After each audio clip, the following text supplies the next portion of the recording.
ඔයාලා නිකමට වගේ අහනවා නේද ඕනම කෙනෙක්ගෙන් මෙතන ඉඳලා ටවුමට කොච්චර දුරද? එහෙම නැත්නම් මෙහි ඉඳලා කොළඹට කොච්චර දුරද? මෙහි ඉඳලා ඔයාලා ගෙවල් ගාවට කොච්චර දුරද? තව අහනවා අපි එතකොට කුරුණෑගලට ගියමුකෝ මෙහි ඉඳලා කුරුණෑගල කොච්චර දුරද? ඔය වගේ නොඑක් විදි ප්‍රශ්න ඔය විදියට අහනවා නේද? අන්න ඒ කාරණාව ගැන කියලා දෙන්න තමයි අද මම මේ වීඩියෝ එක ගෙනලා තියෙන්නේ.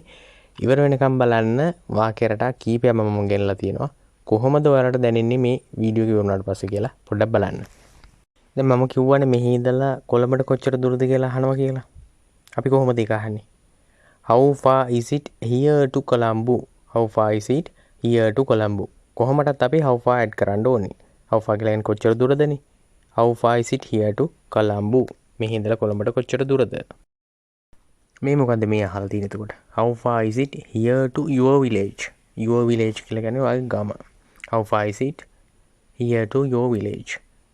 මෙහි ඉඳලා ඔයාගේ ගමට කොච්චර දුරද? අපි නිතරම වගේ අහනවනේ. දැන් අලුත් තැනක රස්සාවක් වගේ කරන්න ගියොත් එහෙම අනිවාර්යෙන් ඒ කෙනාගෙන් අහනවා. මෙහි ඉඳලා ඔයාගේ ගමට කොච්චර දුරද කියලා අහනව නේද? How far is it here to your village? එතකොට මේ මොකද්ද? How far is it here to commercial bank? commercial bank කියන්නේ commercial බැංකුව. ඒක හරියි.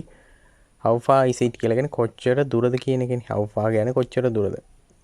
මෙහි ඉඳලා කොමර්ෂල් බැංකුවට කොච්චර දුරද? ඔයාට බැංකුවට යන්න ඕන නම් ඔයා ඉන්න තැන ඉඳලා දුර දන්නේ නැත්නම් කෙනෙක්ගෙන් අහනවා. මෙහි ඉඳලා කොමර්ෂල් බැංකුවට කොච්චර දුරද? How far is it here to commercial bank? How far is it here to commercial bank? දැන් බලන්නකො මෙන්න මේ දේ අහන්නේ කොහේ හරි ඒත් නොදන්න පළාතකට ගියාම. How far is it here to town? town කියලා කියන්නේ නගරේ. එතකොට how far කියන එකේ තේරුම දන්නව කොච්චරක්ද කියලානේ. කොච්චර දුරද කියලානේ. එතකොට මොකද්ද මේ අහන්නේ? How far is it here to town? මෙහි ඉඳලා town එකට කොච්චර දුරද? මෙහි ඉඳලා town එකට කොච්චර දුරද? How far is it here to town? How far can you run from here? How far can you run from here? ගොඩක් වෙලාවට ඉස්කෝලේ යන දවස්වල ක්‍රීඩා කරනවා නේද? දුවනා ඉන්නවා නේද? දුවන ළමයි ඉන්නවා නේද? ඒ වගේ කෙනකින් අහන්න පුළුවන් යාළුවෙක්.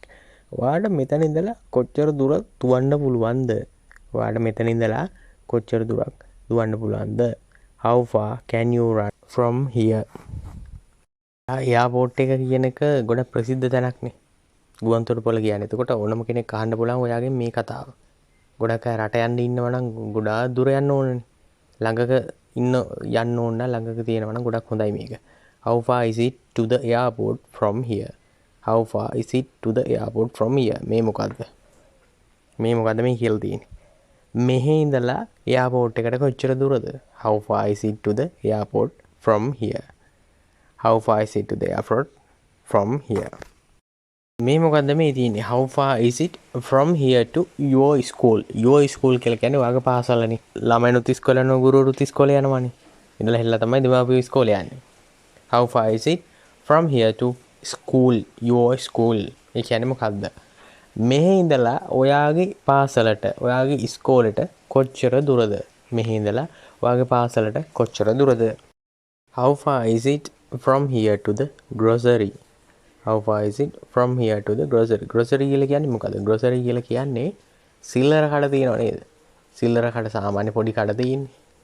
ඒ කඩේට තමයි grocery කියලා කියන්නේ. How far is it from here to the grocery කියලා අහන්නේ මෙතන ඉඳලා කඩේට කොච්චර දුරද? ඔයා කොහේ හරි යාළුවෙකුගේ ගෙදර හරි කොහේ හරි නාඳුරන පළාතක ගියොත් එහෙම අපි නොදන්න නිසා අහනව නේද? මෙතන ඉඳලා කඩේට කොච්චර දුර? ඔයාලට සබන් කෑල්ලක් ගන්න වෙන්න පුළුවන්, බිස්කට් එකක් ගන්න වෙන්න පුළුවන්. මොනවාම හරි දෙයක් ගෙදරට අරන් යන කේක් එකක් ගෙදරට අරන් යන උන් නිසා වෙන්න පුළුවන් අහන්න පුළුවන්. How far is it from here to the grocery? මෙතන ඉඳලා කඩේට කොච්චර දුරද? How far do you walk a day? ඒ මොකද යහන්නේ? a day කියන්නේ දවසකට. How far කියන්නේ කොච්චරද? walk කියන්නේ ඇවිදිනවා කියන එකනේ. How far do you walk a day? ඔයා හිතන්නකෝ සාමාන්‍යයෙන් ඔයා ලොකු ආයතනයක ලොකු ඉඩ ප්‍රමාණයක් තියෙන ආයතනයක ඔයාගේ පුද්ගලයන්ගේ ඔයාගේ යටතේ වැඩ කරන ස්ටාෆ් එකේ වැඩ බලන්න තියෙන කියලා සුපර්වයිසර් කෙනෙක් කියලා හිතන්නකෝ. කොහොම හරි ඔයාලට තියෙන ඇවිදින එක. එතකොට කෙනෙක් වගේ අහන්න පුළුවන් කොච්චරක් නම් දවසකට ඇවිදිනවද? How far do you walk a day? දවසකට කොච්චර දුරක් ඇවිදිනවද? How far does this road continue? How far does this road continue? මේ කියන්නේ මොකද්ද?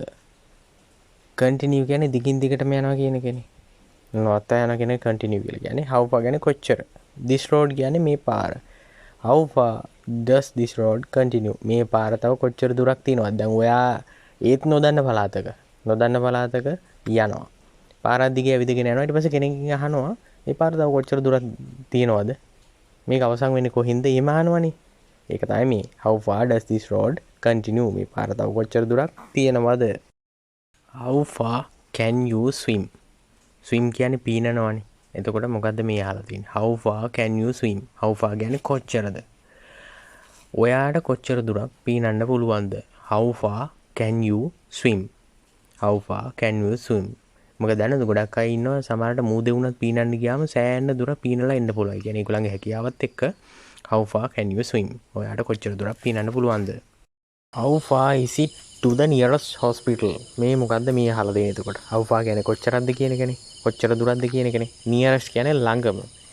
hospital කියලා කියන්නේ මොකද්ද? hospital කියලා කියන්නේ රෝහල. එතකොට මොකද්ද කියන්නේ? how far is it to the nearest hospital?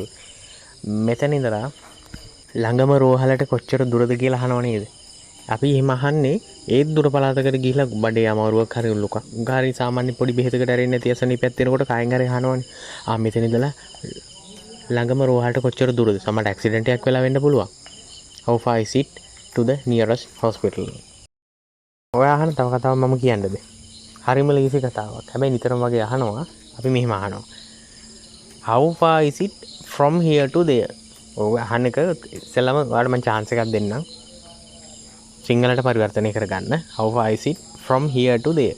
from here කියලා කියන්නේ මෙහි. there කියලා කියන්නේ එහි. එතකොට මෙහි ඉඳලා එහෙට කොච්චරක් දුරද? මෙහි ඉඳලා එහෙට කොච්චරක් දුරද? අපි ඕක අහනවා නිතරම. තැනක් කියන්නේ නැහැ. මෙහි ඉඳලා එහෙට කියලා තමයි කියන්නේ. මෙහි ඉඳලා එහෙට කොච්චරක් දුරද? how far is it here to there? ඒ වාක්‍යයත් එක්ක මේ වීඩියෝ එක අවසන් වෙනවා. මම හිතනවා ගොඩක් දේවල් පැහැදිලි වෙන්න ඇති ඔයාලට කියලා. තාමත් ඔයා මාව subscribe කරලා නැත්නම් subscribe කරගෙන යන්න, share කරන්න, like කරන්න, comment කරන්න. ඊළඟ වීඩියෝ එකෙන් නැවතත් හමු වෙමු. ඔයාලට බොහොම ස්තුතියි.